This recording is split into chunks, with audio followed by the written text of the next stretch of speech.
بسم اللہ الرحمن الرحیم۔ فرعون اور اس کی خادمہ کا دلچسپ واقعہ۔ فرعون اور اس کی خادمہ۔ حضور اکرم صلی اللہ علیہ وآلہ وسلم شب معراج میں بیت المقدس کی طرف جاتے ہوئے مصر کے قریب ایک مقام سے گزرے تو انہیں نہایت ہی اعلیٰ اور زبردست خوشبو آنے لگی۔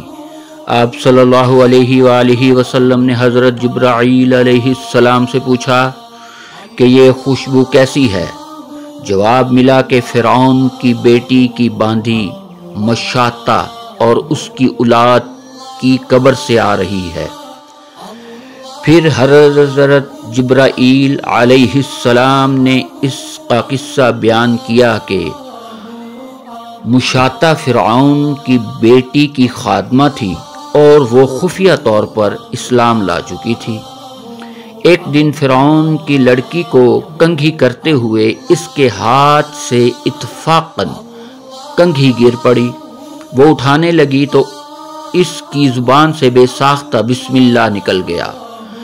اس پر شہزادی نے کہا، تو نے آج عجیب کلمہ بولا، رب تو میرے باپ فرعون ہی ہیں، تو پھر تم نے یہ کس کا نام لیا ہے؟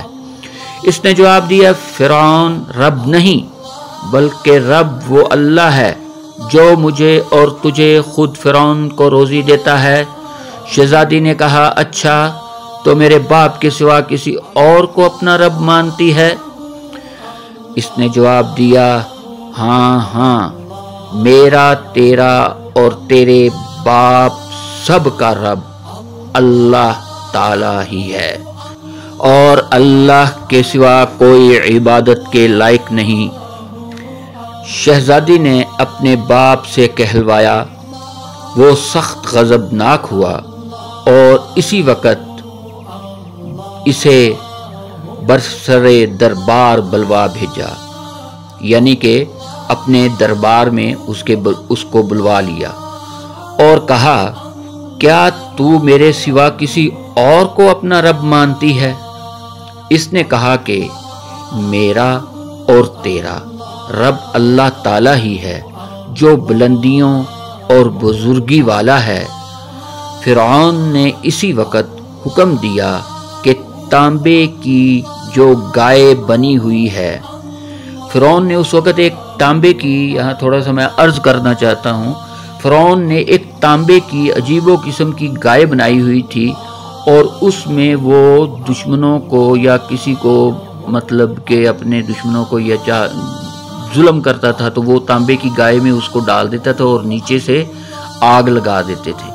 تو وہ جو ہے وہ جب نیچے والا آدمی اس میں آگ میں پکتا تھا تو اس کی آوازیں جو نکلتی تھی تو گائے کی آواز، اس کی آواز جو ہے تبدیل ہو کر ایک عجیب و غریب آواز جو ہے نا اس میں پیدا ہونی شروع ہو جاتی تھی، تو وہ سب حیران ہوتے تھے تو اور وہ ایک کرشمہ سمجھتے تھے، اور یہ سامری جادوگر نے اس کو بنا کر دی تھی۔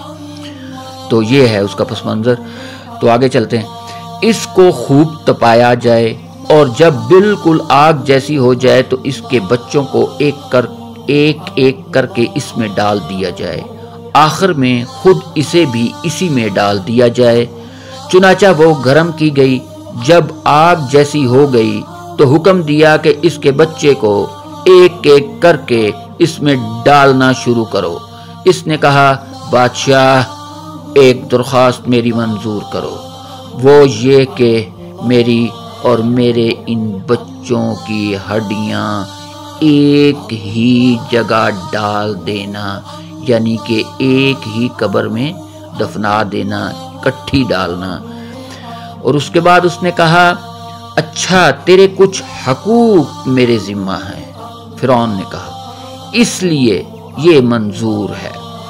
اس کی دونوں بچیاں اس کی آنکھوں کے سامنے اس میں ڈال دی گئیں اور وہ فوراً جل کر راکھ ہو گئے۔ پھر سب سے چھوٹے کی باری آئی جو ماں کی چھاتی سے لگا ہوا دودھ پی رہا تھا۔ فرعون کے سپاہیوں نے اسے گھسیٹا تو اس نیک بندی کے آنکھوں تلے اندھیرا چھا گیا۔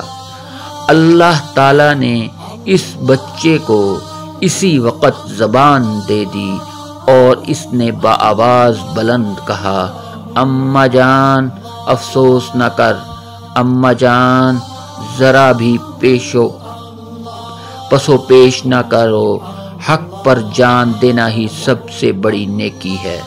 چنانچہ انہیں صبر آ گیا۔ اس بچے کو بھی آگ میں ڈال دیا گیا اور آخر میں ان کی ماں کو بھی اس آگ میں جلا کر مار دیا۔ یہ خوشبو کی مہکیں اسی کے جنتی محل سے آ رہی ہیں۔ سبحان اللہ، کیا ہی خوبصورت قصہ ہے، اور اس سے ہمیں پتہ چلتا ہے کہ ایمان کی طاقت ہمارے اندر کتنی ہونی چاہیے، ایمان کتنا مضبوط ہونا چاہیے کہ اگر موت بھی ہمارے سامنے ہو تو ہم اسے صبر اور شکر کے ساتھ گلے لگا لیں اور اپنے ایمان پر قائم و دائم رہیں۔ اب آپ سے اجازت چاہتا ہوں، والسلام ورحمۃ اللہ وبرکاتہ۔